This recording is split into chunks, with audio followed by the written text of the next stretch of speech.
हरि ओम.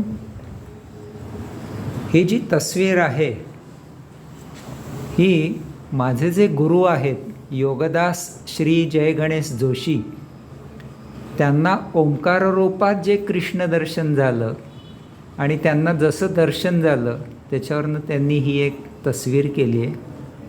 आणि श्रीकृष्णांनी त्यांना हा महामंत्र दिला आहे, ओम तत्सत त्वम असी. ओम तूच परब्रह्म परमात्मा, तत् तू आणि सत तूच एकमेव सत्य आहेस या विश्वामध्ये. आणि त्वम असी, त्वम तू आणि मी, त्वम असी तू म्हणजेच मी आहे, मी म्हणजेच तू आहेस. आपण दोघं एकरूप आहोत, आपण सर्व परमात्मा त्याचे अंश आहोत. ही जाण जेव्हा मानवाला येईल तेव्हा त्याच्या जीवनामध्ये त्याचं जीवन हे आनंदमय होतं.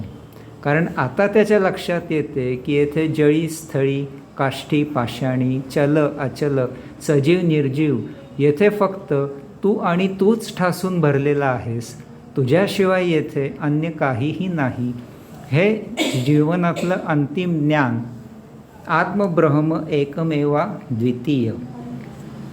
आपण तर परमात्मा आहोतच, पण त्याचबरोबर येथे सर्वजण परमात्मा आहेत. येथे प्रत्येक कणाकणात परमात्मा ठासून भरलेला आहे. आणि ही जाण आल्यावर असा हा योगी पूर्णपणे आनंदी होतो. सच्चिदानंद, परमानंद, कैवल्यानंद, पूर्णानंद असा हा त्याचं जीवन आनंदमय होतं. आणि असा योगी प्रभूच्या दारी सेवेला असतो. आता त्याचं जीवन म्हणजे प्रभुसेवा हेच त्याचं जीवन असतं. आप बोले हम डोले.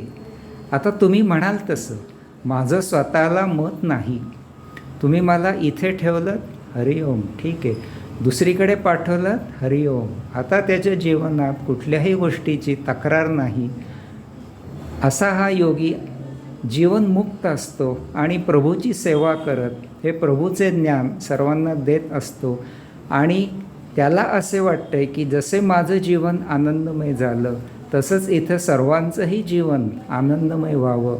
सर्व प्रभूची लेकरे आहेत आणि हे ज्ञान तो इतरांना देतो. हेच त्याचं जीवनकार्य असतं. हरिओम.